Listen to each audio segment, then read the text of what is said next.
Hey there, fellow travelers. Mark here with Wolters World. Today we're here in Amsterdam in the Netherlands. And today we're going to talk about are some of the Dutchisms that travelers might want to know about before they come to the Netherlands, because there are a few things that make Dutch culture a little bit different. And I want to start with this one. And this is that basically in the Netherlands, if you're not Dutch, you don't mean much, because the Dutch really like the Dutch. And they like to talk to the Dutch and hang out with the Dutch. And if you're not Dutch, you're not really that important to them. And it's not that they're trying to be mean. It's just that, hey, we deal with our people, you deal with your people, and that's fine. So as a tourist, you might notice you don't get a lot of small talk from the locals when you come around. Now, don't get me wrong. If you do get to talk to locals, they will share and talk and tell you their opinion for sure. But yeah, don't expect too much small talk there. And you may think, well, but I'm somebody special. I'm somebody great. I'm somebody like they want to know about my experiences. No, they got a thing here. Just do normal. Like the Dutch, we don't show off, we just do normal. Could you do that, please? That's what you want to think about. So just kind of have that in your mind when you're here. Because when you are here and you do talk to them, another very Dutch thing is their sense of humor. Like Jocelyn will tell you, the Dutch probably the best sense of humor in the European Union, because they just have this really dry sense of humor. And a lot of people kind of take that as rude or something. Like, no. They're actually using humor, but you don't realize it's humor at first because their English is so good. And you're like, wait a minute, was that sarcasm there? Yes, they play with the sarcasm quite a bit. And sometimes you have inadvertent humor that you think is actually a rude comment or something, but no, that's just them not wasting time. Remember, they're practical, they're efficient, they're going to tell you what you need to know and move on. And sometimes it can be a joke-wise, and sometimes it might be a little bit too personal, but that's just how the Dutch are. Now, another thing you need to realize about the Dutch is they love herring. Like, they love herring, like, a lot. Like, you'll see people young, old, like, having their herring and stuff. I've been here with some friends of mine, and we had to have the herring, but it's one of those things you're like, wait, people really eat herring as much as you think they do? Yes, they do. And once it gets, like, early June when, like, the new herring kind of comes, people just go crazy for it. So, yeah, it's one of those things that you may think, why is there, like, a little herring kiosk, like, at the end of the street? Because people like their herring here, and it's something that's really a part of the culture that you should know about. Now, another very important Dutchism you need to know is being on time and being on a schedule is very much a Dutch thing. Like, you show up late to something, not cool at all. You show up too early for something, not cool at all. The Dutch, they're on time. So if you have a dinner at 5:30, you're there at 5:30. That's when we're going to do it. Not 5:45, not 10 p.m. They don't eat that late, okay? But it's right on time. And it's very important that you're not late anything when it comes to the Dutch.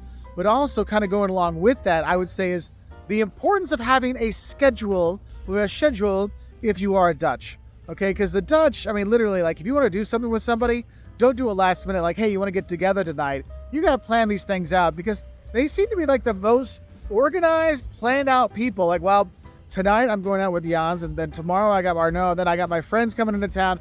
Maybe we can meet next Thursday at noon for lunch at a brunch spot. Okay, but yeah, like their idea of like not being late for anything, always being on time, but also just how everything has to be scheduled. You need to know that so you can kind of fit in better here. So if you have Dutch friends, you want to do something, make sure ask them, hey, when would you have time to meet up sometime, to kind of get the idea out there that we should plan something. And one thing you need to know is once it's planned, once it's like we're going to do it, they're going to do it. Like you don't have to remind them 10 times. Oh, don't forget we're meeting on Sunday. Yeah, they know. It's in their schedule. They have it already down. Now, another thing that is very, very, very much the Netherlands are bikes and bike culture. And, you know, you might live in a place where riding a bike, oh, that's for kids. Or riding a bike, it's for exercise and fun. No, in the Netherlands, you ride the bike to get to work. You ride the bike to get your kid to school. You ride the bike to go to the store. It is the way you get transported around. And when you're here, you'll notice there's bike lanes and bike pathways, and there's all the hand signals and everything. Like, they take their bike riding seriously. So if you're a tourist here, you know, always watch out for the, as I say, red is dead. Because a lot of times what you'll see is there'll be a red lane, and that's the bike lane. But sometimes it's not there. Sometimes it's on the sidewalk. Like here where I'm right now, they're just riding up and down along here. You got to pay attention. And if you hear that bell, you better look around because someone's about to run you over. And if you do go walk in the bike paths, don't be surprised if a Dutch person maybe points out that you're in the wrong place. Move over, tourist. Now, if I look at a food Dutchism that you need to know, when you come to the Netherlands, realize it's BYOBC when it comes to work and lunch. BYOBC? No, it's not bring your own beer. It's bring your own bread and cheese. Look, don't be surprised if you have a sandwich that's literally just bread and cheese. Like, that's it. Like, that's a normal lunch you're going to have here. And people are like, wait, they eat a lot of sandwiches here. Yes, they do. And that's totally normal. So don't be surprised if someone says, oh, I brought lunch for us and it's just bread and cheese, but not like a ton of cheese in it. No, like we're talking bread and a slice of cheese and there you go. And I think that kind of reminds me of another kind of Dutchism when it comes to eating, is the idea here that you only have one hot meal a day. Now, you're in the US, you might have 3 hot meals a day, or the UK or other places. But now here, it's all about efficiency. I have one big meal, one warm meal, and the rest could be a sandwich. And that's it.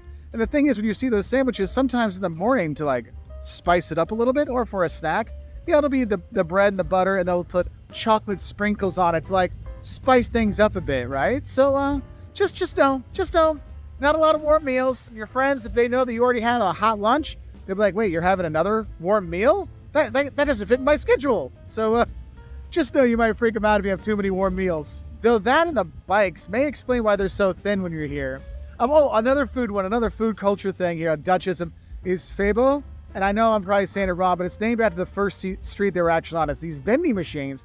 There's a couple euros, 2 or 3 euros, whatever. You can get all these fried treats, whether it's the croquettes, with the bitterballen, you get the fried cheese, you can get there's like fried noodles. Oh my gosh. It's like in a packet. You're like, oh my God, this is fantastic. It's awesome. But they love it. Like that is like a go-to snack. Whereas the US, we got our McDonald's, and Finland has their Hesburger, and Sweden has their Max. Well, they have Febo. And honestly, it's something you got to do. And you might think, dude, it's just fried foods. Yes, it's fantastic. And the Dutch have evolved that they can eat that fried stuff right away when it's like piping hot. So you are not Dutch. You need to make sure you like crack it and then let the steam come out a bit. But yeah, the whole vending machine, like hot food out of a vending machine, like hot fried food, it's something you got to do when you're here. Like it's a true Dutchism. They don't do it all the time. Yeah, that's why they're probably so thin. But we tourists, yeah, we could jump in on that Dutchism. Now, another Dutchism that might be reflected in your own culture, we call it going Dutch. You know, when you split the bill, it's something we do here, no big deal. But I think the one thing that people need to realize, the Dutch, I'm not going to say they're cheap, because they have a lot of money. They do very well for themselves. They have beautiful houses, beautiful homes, beautiful cars, beautiful people. Well, the bikes aren't that beautiful because people steal them. But I think it's important to realize that the Dutch value a good deal. Okay, so if you go to someplace and they have a buy one, get one free, and you don't take the free one, they're like, what's wrong with you? Like, why don't you take the free one? Or they're handing out free drinks or free something, and you say no. They're like, wait, you can't be Dutch. Like, we like our free stuff, right? And some people say it's cheap. I say it's frugal and economical and practical to take advantage of great deals. So if your friends that are Dutch get a good deal on something, they might let you know about it, all right? But what are some of the fun little Dutchisms you've seen while you've been coming to the Netherlands? Whether it's here in Amsterdam or Rotterdam, Leiden, some of the suburbs, or wherever, let us know in the comments below so people can learn more about the Dutch culture and the Netherlands in general so that they can have a better time when they're here. So I wish you all the best, and I'll say bye from here in Amsterdam.